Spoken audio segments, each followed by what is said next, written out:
les animaux et nous. Qu'il soit animal terrestre, aquatique, aérien, animal de compagnie, d'élevage ou sauvage, il nous environne, nous, les hommes, nous qui vivons sur la planète Terre. Observons un instant autour de nous. Ne trouvons-nous pas que tout s'organise harmonieusement, que la nature est bien faite? L'ensemble de cette organisation ne peut être mue que par une force puissante. Mais quelle force serait à l'origine de cette harmonie, si ce n'est une force intelligente, juste, parfaite et unique? Les animaux et les hommes sont issus de cette même force amoureuse, Dieu. Cette création répond à un souci d'équilibre. Le règne animal dont l'homme fait partie se retrouve donc sur la planète Terre pour vivre en communauté et en harmonie avec la nature.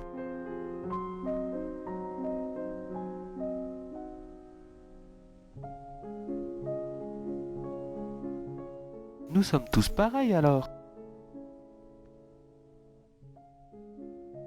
Eh bien, la matière peut prendre divers aspects sur notre Terre.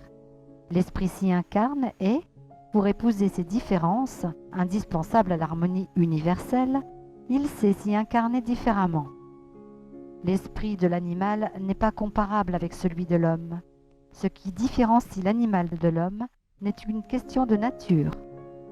L'animal agit par instinct alors que l'homme dispose du libre arbitre. Ce dernier peut décider de faire telle ou telle chose et d'en mesurer les conséquences. L'animal, lui, n'a pas la conscience de lui-même comme l'esprit humain l'aurait.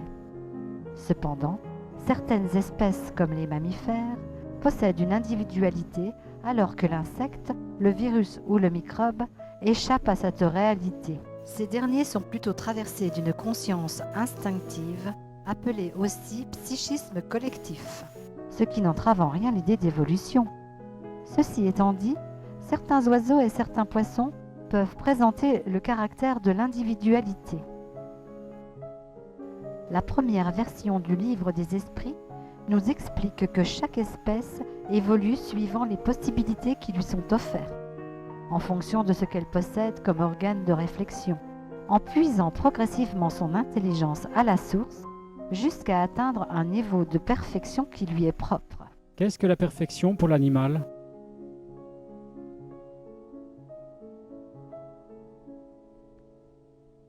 À l'origine, les esprits sont pulsés simples et ignorants, et ils doivent apprendre le sentiment et l'amour de l'autre pour rejoindre la finalité divine.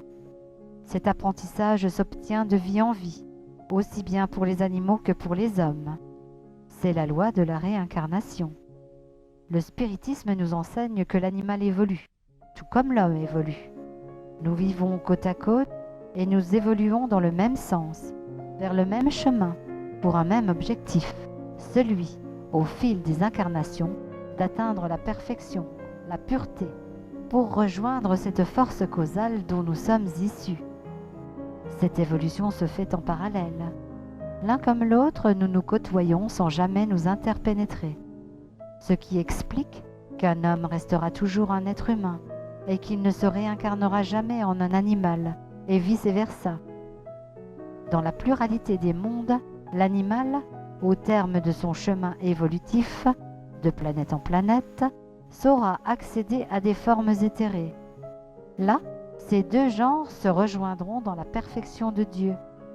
La communication avec les esprits nous informe que l'animal, de par sa nature instinctive, et du fait de ses vies plus courtes que celles de l'homme, se réincarne beaucoup plus vite que lui. Pour donner un ordre de grandeur, l'animal se réincarne 2 fois plus vite que l'homme, 200 vies pour l'animal contre 100 pour l'homme. Comment les animaux évoluent-ils? Sur Terre, planète de peu d'évolution, les réincarnations se font dans la même espèce.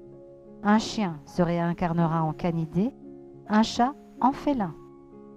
Mais dans la pluralité des mondes, définis par Allan Kardec, certaines planètes plus évoluées que la nôtre savent accueillir des esprits animaux ayant une forme humanoïde.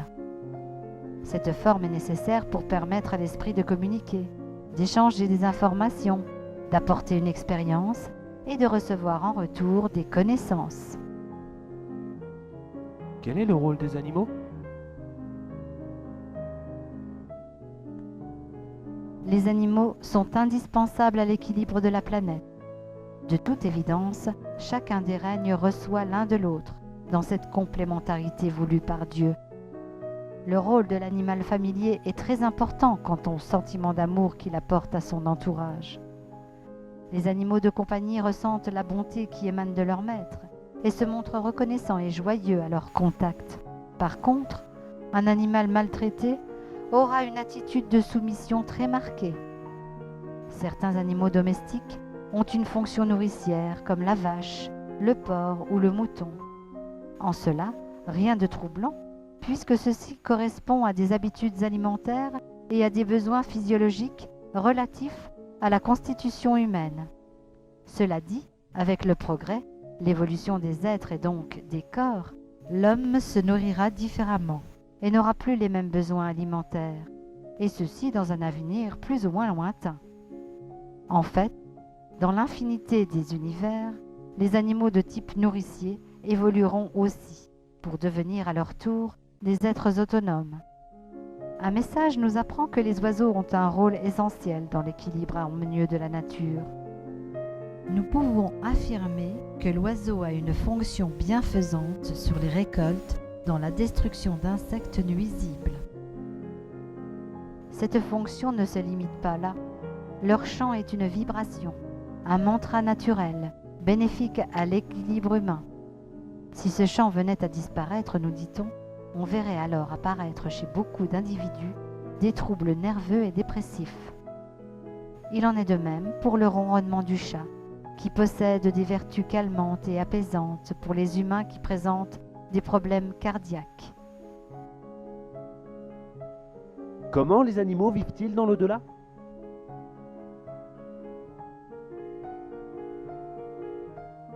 Pour toutes les natures vivantes, la mort est un trouble qui implique un passage, un franchissement progressif de la matière vers l'au-delà. Comme l'esprit humain, l'esprit animal traverse un tunnel. Par contre, ce dernier ne connaît pas le trouble de la désincarnation, quel qu'en soit le mode. À sa mort physique, il est accueilli par des êtres amoureux. Ce peut être l'esprit d'un compagnon humain, présent à ce moment-là, parce qu'ils se sont aimés réciproquement, mais c'est aussi et surtout son guide, qui n'est autre qu'un animal. Cette protection d'ailleurs est de courte durée, puisqu'il se réincarne très rapidement. Dans le monde des esprits, l'esprit animal peut apporter sérénité, amour, joie et confiance à l'esprit d'un enfant qui vient de se désincarner.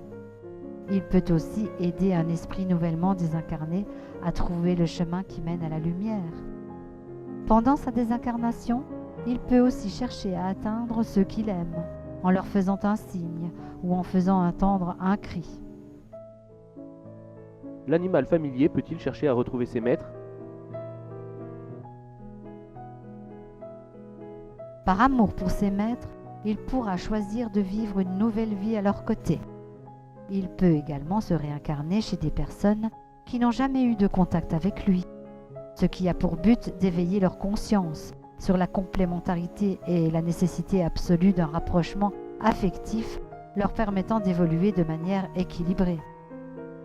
Les animaux voient-ils les esprits?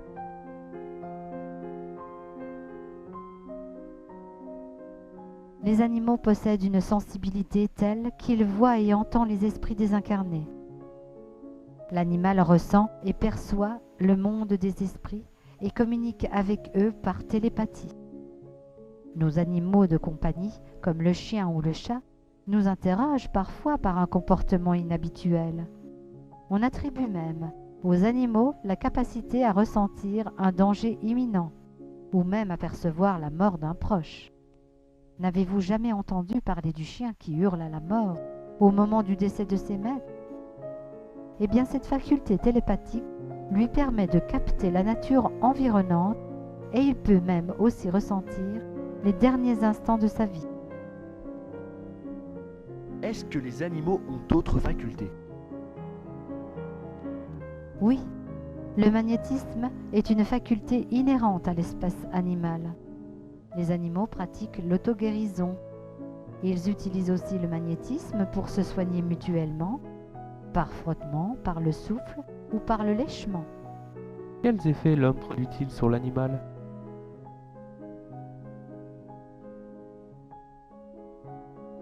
Certains comportements humains irrespectueux ne sont pas bénéfiques à l'animal.